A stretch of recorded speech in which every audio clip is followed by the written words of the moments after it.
Hello everyone, एक बार फिर से आप सभी का हमारे चैनल पर स्वागत है। पिछली वीडियो में हमने डिस्कस किया डिमॉन्स्ट्रेटिव प्रोनाउन को।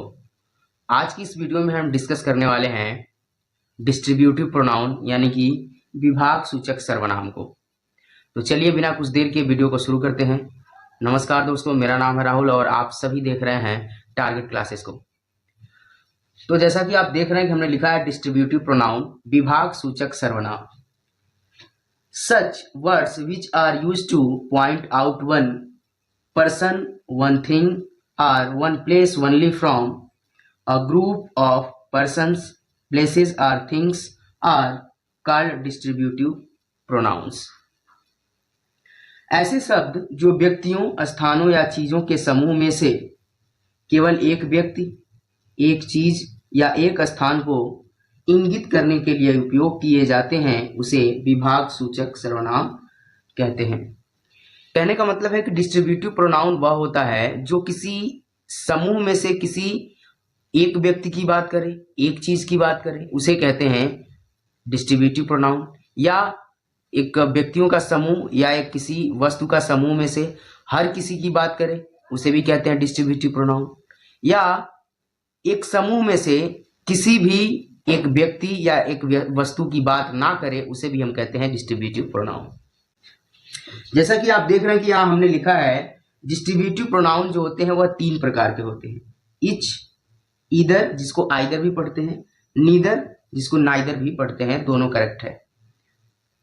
अब यहाँ एग्जाम्पल के माध्यम से सबसे पहले हम समझेंगे कि इच यानी कि प्रत्येक, या सिंपल भाषा में कह सकते हैं हर कोई।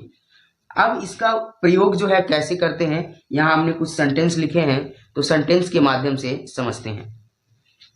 सबसे पहले हमने लिखा है each of the schools is closed on Sunday. Each का मतलब क्या होता है? प्रत्येक या हर कोई, यानी कि प्रत्येक स्कूल संडे को बंद रहता है। तो प्रत्येक स्कूल जो है संडे को बंद रहता है।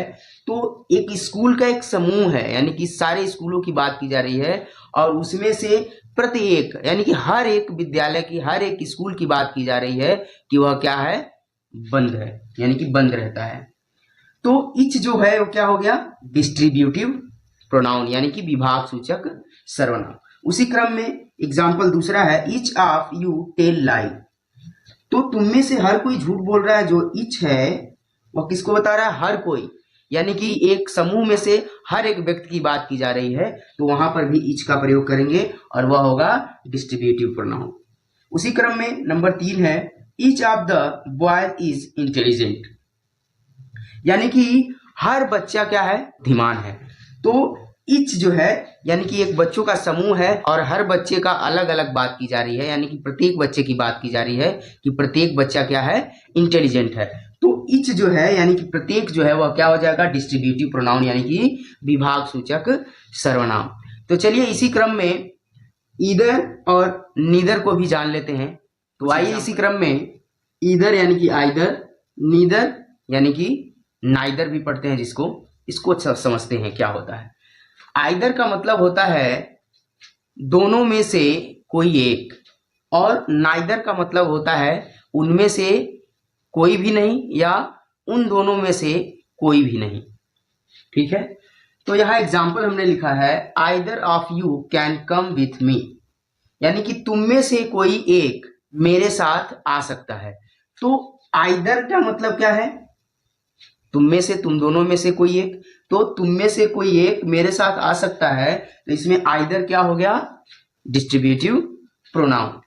उसी के साथ दूसरा एग्जाम्पल देखते हैं either of us will stay at home, यानी कि हम दोनों में से कोई एक घर पर रुकेगा।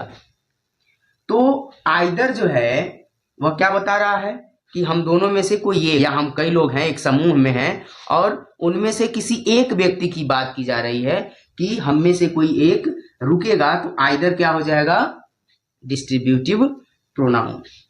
उसी प्रकार दिया है number 3 either of them has teased her, यानी कि उनमें से कोई एक उसे छेड़ा। तो क्या है कि यहाँ पे आप देख रहे होंगे कि आइदर जो है वह क्या बता रहा है? किसी समूह की बात कर रहा है और उनमें से किसी एक व्यक्ति यानी कि एक पर्सन की बात कर रहा है, तो जो आइदर है वो क्या है, डिस्ट्रीब्यूटिव प्रोनाउन। और एक चीज और कॉमन है इसमें, एक चीज और देख सकते हैं कि देम जो है वह क्या है, प्लूरल है, और देम के साथ हैज का प्रयोग तो होना नहीं चाहिए। तो आपको बता दूं कि देम यहां सब्जेक्ट नहीं है, बल्कि आइदर क्या है, सब्जेक्ट है, और आइदर के अनुसार यहां पे हैज का प्रयोग किया गया है। ठीक है, और पिछला जैसे आपने पढ़ा इच, उसमें भी इच का प्रयोग किया गया। तो अगर ये जो सब्जेक्ट होते हैं इनको नहीं लिया जाता है, जैसे यू हो गया, यहाँ पे अस हो गया, ठीक है, देम हो गए, तो इनके अनुसार ये हेल्पिंग वर्ब यूज नहीं होते हैं, बल्कि आइदर, इच और नाइदर के अनुसार हेल्पिंग वर्ब यूज किए जाते हैं, जो यहाँ पे हैज का प्रयोग होगा आइदर के अनुसार। चलिए इसी क्रम में हम देख लेते हैं नाइदर, जिसको नीदर भी पढ़ते हैं। तो पहला सेंटेंस है neither of you is my friend, यानी कि तुम में से कोई मेरा दोस्त नहीं है। तो नीदर जो है वो क्या हो गया, डिस्ट्रीब्यूटिव प्रोनाउन, और हमने बताया कि देखिए यू क्या है, प्लूरल है, तो इसके साथ तो आर का प्रयोग होना चाहिए, लेकिन नहीं, इज जो है वह नाइदर के अनुसार यूज किया जाएगा, इसलिए यहाँ पे क्या है, इज लिखा गया है। तो नाइदर क्या हो गया, डिस्ट्रीब्यूटिव प्रोनाउन।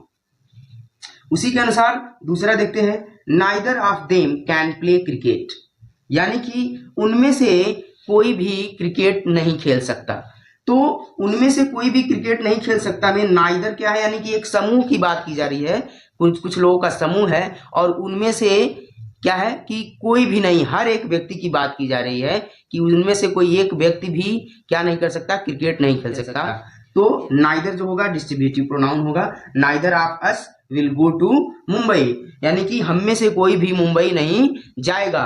तो हम में से कोई मुंबई नहीं जाएगा में नाइदर क्या है, डिस्ट्रीब्यूटिव प्रोनाउन है। तो यहाँ पे जो नाइदर है वो क्या कर रहा है, वह बता रहा है कि हम में से कोई भी मुंबई नहीं जाएगा। तो नाइदर क्या हो गया, डिस्ट्रीब्यूटिव प्रोनाउन हो गया। तो आशा करता हूं कि आज का ये टॉपिक डिस्ट्रीब्यूटिव प्रोनाउन आपको अच्छी तरह से क्लियर हो गया होगा। अगर कोई क्वेश्चन है तो आप कमेंट बॉक्स में लिख सकते हैं। तो मिलते हैं अगली वीडियो में प्रोनाउन के और भी जो प्रकार बचे हैं उनके साथ। तब तक के लिए धन्यवाद।